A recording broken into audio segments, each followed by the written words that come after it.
हम गुंजन चौधरी मैथिली गुंजन चैनल पर समस्त मिथिलावासी के स्वागत करै छी। आइ हम एकटा भोला बाबा के नचारी गीत लऽ कऽ उपस्थित छी।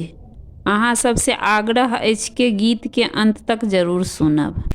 हे भोला बाबा हरब दुख कहिया, हे भोला बाबा हरब दुख कहिया, हे भोला बाबा हरब दुख कहिया।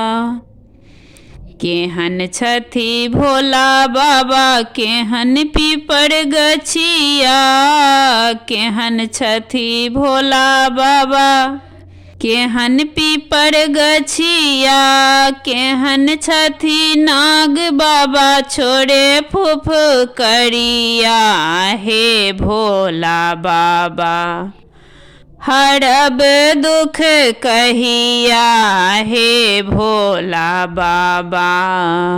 कारी छथि भोला बाबा हरियर पीपर गछिया, कारी छथि भोला बाबा हरियर पीपर गछिया।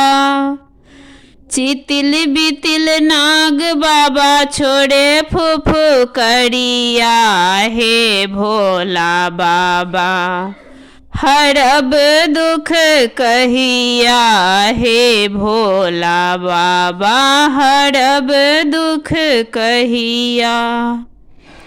के मांगे अंधन लक्ष्मी के मांगे काया, के मांगे अंधन लक्ष्मी के मांगे काया। के मांगे सुंदर पुत्र देव शिव कहिया, हे भोला बाबा हरब दुख कहिया, हे भोला बाबा हरब दुख कहिया।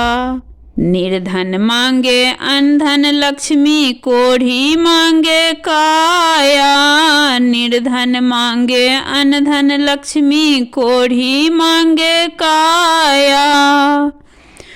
बाझिन मांगे सुंदर पुत्र देव शिव कहिया, हे भोला बाबा हरब दुख कहिया, हे भोला बाबा। किए करब अंधन लक्ष्मी किए करब काया, किए करब अंधन लक्ष्मी किए करब काया। किए करब सुंदर पुत्र देव शिव कहिया, हे भोला बाबा हरब दुख कहिया, हे भोला बाबा। दान करब अंधन लक्ष्मी काज करब काया, दान करब अंधन लक्ष्मी काज करब काया।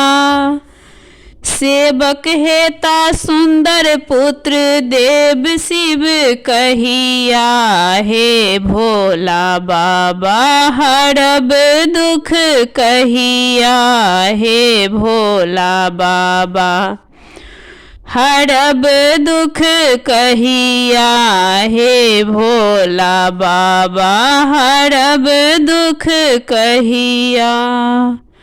धन्यवाद।